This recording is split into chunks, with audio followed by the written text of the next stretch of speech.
नमस्कार बच्चों, welcome to our channel education point. In today's video beta we are going to discuss Directorate of Education class 8 science worksheet number 18. The topic of the worksheet is metal and non-metal. हम पिछली video से इस topic को carry कर रहे हैं और आज इसमें हम पढ़ने वाले हैं डिस्प्लेसमेंट रिएक्शन के बारे में. Let's start. We have learned that some metals are very reactive and some are less reactive. तो कुछ मेटल्स बहुत ज़्यादा रिएक्टिव होते हैं whereas some are less reactive. Also some metals do not react with any one. कुछ ऐसे भी हैं जो रिएक्ट नहीं करते. Now we will learn about the reactivity of metal with the help of displacement reaction. तो हम displacement reaction की हेल्प से मेटल्स की रिएक्टिविटी के बारे में सीखेंगे. For this let's do an activity. तो इसके लिए एक एक्टिविटी हम करते हैं. Take 500 ml beakers and label them as A, B, C, D and E. हमने 5 beakers लेने हैं, उनको लेबल करना है A, B, C, D and E. Take about 50 ml water in each beaker. Her beaker में हमने 50 ml water ऐड किया. Dissolve in each beaker a teaspoonful of each substance as given. तो हर beaker में हमने क्या करना है, टीस्पूनफुल ये सब्सटेंस डिजॉल्व करना है. बीकर ए में आपने डाला कॉपर सल्फेट सॉल्यूशन और zinc granules. In beaker B बेटा copper sulphate solution and iron nail. Beaker C zinc sulphate solution copper turnings और बीकर डी में iron sulphate plus copper turnings उसमें डाले और बीकर ई में हमने जिंक सल्फेट सॉल्यूशन और आयरन नेल डाला है. Keep the beaker undisturbed for some time and record the observation after some time. तो हमने क्या करना है, इन बीकर्स की जो ऑब्जर्वेशन है बेटा उनको रिकॉर्ड करना है. आपका जो बीकर ए और बी था इसका जो ब्लू कलर है देखिए वो डिसअपीयर हो गया है. तो यहाँ पर कुछ चेंजेस आए हैं, इनको आपने क्या करना है, रिकॉर्ड करना है. ऑब्जर्वेशन क्या आया, इन beaker A zinc sulphate copper from copper sulphate that is why the blue colour of copper sulphate disappear. तो यहाँ पर जिंक ने क्या करा, कॉपर को डिस्प्लेस कर दिया. आपने वहाँ पर क्या लिया था, कॉपर सल्फेट सॉल्यूशन लिया था. तो जिंक ने क्या करा, इसको डिस्प्लेस कर दिया और इसकी जगह खुद आके जिंक सल्फेट फॉर्म कर दिया और कॉपर आपका साइड में अलग हो गया. तो इसी वजह से आपका जो ब्लू कलर था कॉपर का वो डिसअपीयर हो गया. यहाँ आप ऑब्जर्व कर रहे हैं.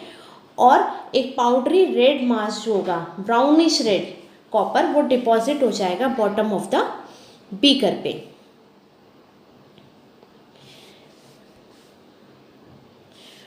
और बीकर बी में बेटा कॉपर सल्फेट और आयरन नेल था आपका. तो यहाँ आयरन ने क्या करा, डिस्प्लेस किया कॉपर को और यहाँ पर आयरन फेरस सल्फेट फॉर्म कर दिया और इस कॉपर को डिस्प्लेस करके साइड कर दिया. तो यहाँ भी डिस्प्लेसमेंट रिएक्शन हो गया. We notice that there is no reaction in beaker C, D and E. तो यहाँ C और D और E जो है ये तीनों में ही क्या है, बिल्कुल सेम एज इट इज़ रहा. बिफोर आफ्टर में कोई चेंज नहीं आया. तो rule here is that a more reactive metal can displace less reactive metal but a less reactive metal can not displace a more reactive metal from the solution. तो it means कि अगर कोई more reactive metal है वो displace कर देगा less reactive metal को from its solution, पर लेस रिएक्टिव डिस्प्लेस नहीं कर पाएगा. मीन्स जो मोर रिएक्टिव है, पावरफुल है, वो डिस्प्लेस करेगा. जैसा कि आपका इसमें था कॉपर सल्फेट और आपका आयरन था. तो आयरन इज बेटा मोर रिएक्टिव देन कॉपर, तो इसको ये डिस्प्लेस करेगा and it forms ferrous sulphate और आपका कॉपर डिस्प्लेस होके हट जाएगा. यहाँ साइड पे हो गया. That is why there is no displacement reaction takes place in beaker C, D and E. तो इसी वजह से C, D और E में कोई भी रिएक्शन नहीं हुआ. So we can conclude that more reactive metal displace less reactive metal from their compound in aqueous solution. तो more reactive क्या करता है, less reactive को displace करता है and this reaction is called displacement reaction बेटा. और यहाँ आपको दे रखा है जिंक, आयरन और कॉपर में zinc is the more reactive, फिर उससे लेस है आयरन, देन उससे लेस कॉपर. यहाँ कुछ क्वेश्चंस दिए हैं, देखो इनको देखते हैं हम. Question number 1 is what is the colour of copper sulphate and copper. तो colour of copper sulphate is बेटा blue and of copper is reddish brown. Question number 2, why the copper can not displace zinc from its salt solution. क्यों नहीं कर पाया? Because copper is less reactive than zinc, क्योंकि copper less reactive है zinc से, तो इसलिए वो जिंक को डिस्प्लेस नहीं कर पाया। Arrange zinc iron copper metal in decreasing order of their reactivity. तो ये डिक्रीजिंग ऑर्डर इसका क्या है? सबसे रिएक्टिव जिंक है, फिर उससे लेस आयरन, देन कॉपर। तो ये इस तरीके से आप इसमें लिख देंगे।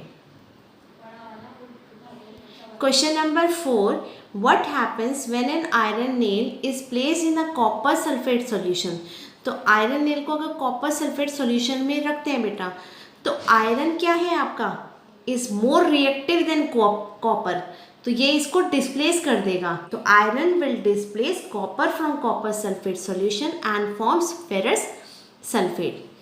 Question number 5, complete the reaction zinc plus. यहाँ देखिए जिंक सल्फेट बन रहा है, मतलब जिंक ने डिस्प्लेस करा। किसको डिस्प्लेस कर रहा है? ये कॉपर को। तो इट मीन्स इस ब्लैंक में आपका आएगा कॉपर सल्फेट। तो कॉपर को सल्फेट जिंक ने डिस्प्लेस करके देन जिंक सल्फेट फॉर्म किया, तो फिलअप में आप रख देंगे कॉपर सल्फेट CuSO4। तो आई होप आपको ये डिस्प्लेसमेंट रिएक्शन समझ आ गया होगा। अगर आपको रिएक्टिविटी सीरीज पता होगी तो बेटा आप कोई भी रिएक्शंस को चेक करके बता सकते हैं कि आइदर डिस्प्लेसमेंट रिएक्शन अकर और not. This is all for today. Now we will meet in the next video. Till then, take care. Bye.